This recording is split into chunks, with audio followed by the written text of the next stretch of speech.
Hi! For today, we will discuss Republic Act 9745, or also known as Anti-Torture Act of 2009. We will discuss three important provisions in the Act. First, the punishable acts. Second, who are liable if there is a violation in the Act.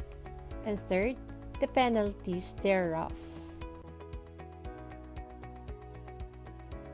What is torture? Torture refers to an act by which severe pain or suffering, whether physical or mental, is intentionally inflicted on a person for such purposes as obtaining from him or her or a third person information or a confession. Punishable act. In Section 4 of RA 9745 provides two types of torture. First, physical torture. Second, the mental or psychological torture. What is physical torture? Physical torture is a form of treatment or punishment inflicted by a person in authority or agent of a person in authority upon another in his or her custody that causes severe pain, exhaustion, disability, or dysfunction of one or more parts of the body. Mental or psychological torture refer to acts committed by a person in authority or agent of a person in authority, which are calculated to affect or confuse the mind.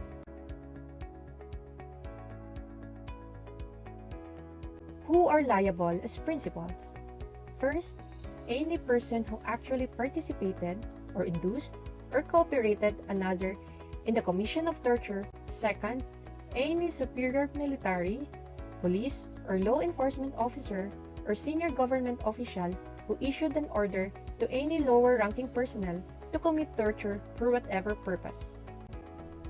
Third, the immediate commanding officer of the unit concerned of the AFP or the immediate senior public official of the PNP and other law enforcement agency whereby he has knowledge with the commission of torture by his subordinate.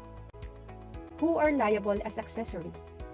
Any public officer or employee who has knowledge that torture or other cruel, inhuman, and degrading treatment or punishment is being committed and without having participated therein, takes part subsequent to its commission in any of the following manner.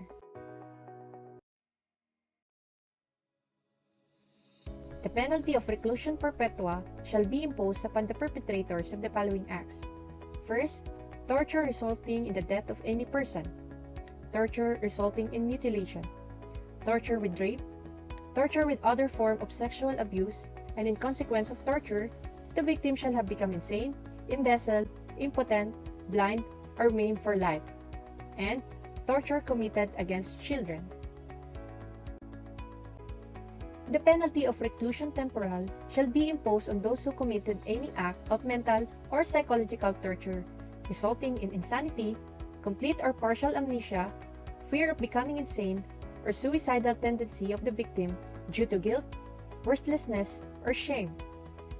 The penalty of prison correctional shall be imposed on those who commit any act of torture resulting in psychological, mental, and emotional harm other than those described. The penalty of prisión mayor in its medium and maximum period shall be imposed if, consequence of torture, the victim shall have lost the power of speech or the power to hear or to smell, or have lost an eye, a hand, a foot, an arm or a leg, or shall have lost the use of any such member, or shall have become permanently incapacitated for labor.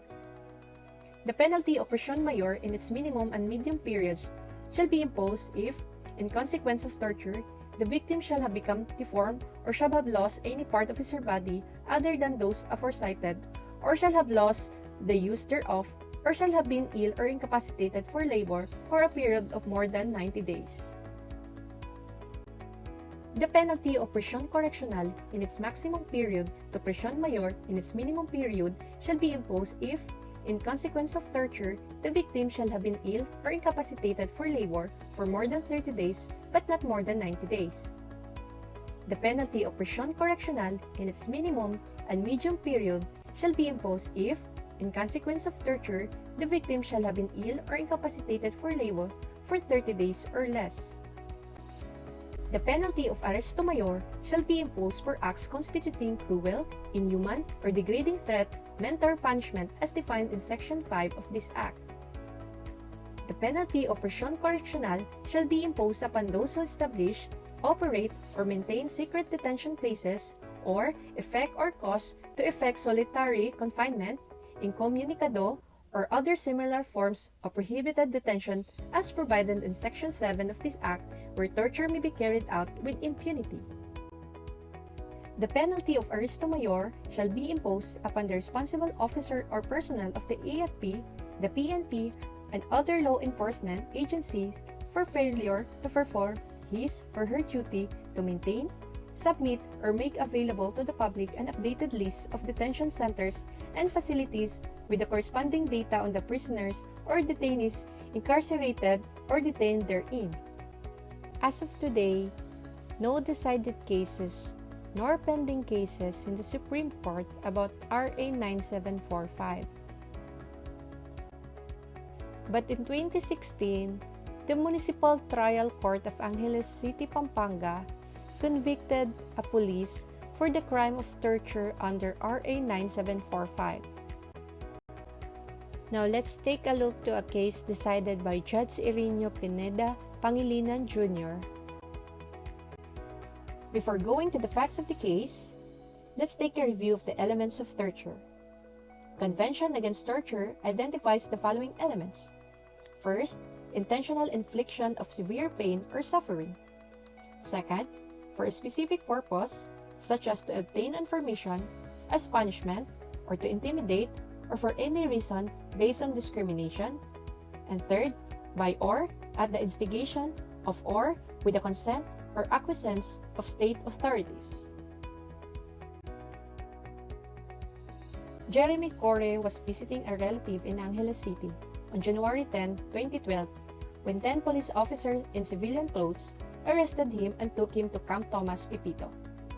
Police accused him of being involved in drug-related crime, of robbing and killing a foreigner, and of killing a police officer, all of which he denied. To squeeze out the confession, Jeric Jimenez tortured Corre. The torture includes systematic beating, punching, kicking, striking with a rod, blindfolding, and electric shock.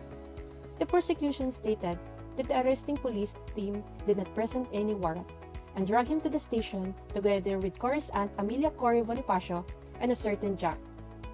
The torture stopped when Corre's live-in partner Len Cabilangan and brother Renante began visiting Jeremy in jail the next day and began taking photos.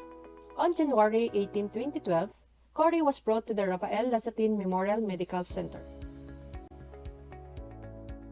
The issue of this case is that whether or not Jeric Jimenez is guilty of the crime of torture. As we can see that the elements of torture were present in the case. First, the first element, the systematic beating, punching, kicking, striking with a rod, blindfolding, and electric shock done by the policeman to Corre. Second element, it was done to obtain the information about the drug-related crime charged to Corre. And the third, it was inflicted by Jeric Jimenez, who is a police officer.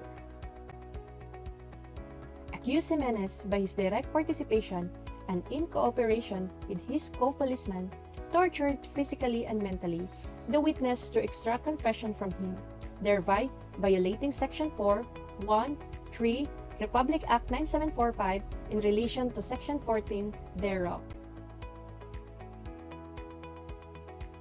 I hope you learned something. Thank you for watching and see you again next time.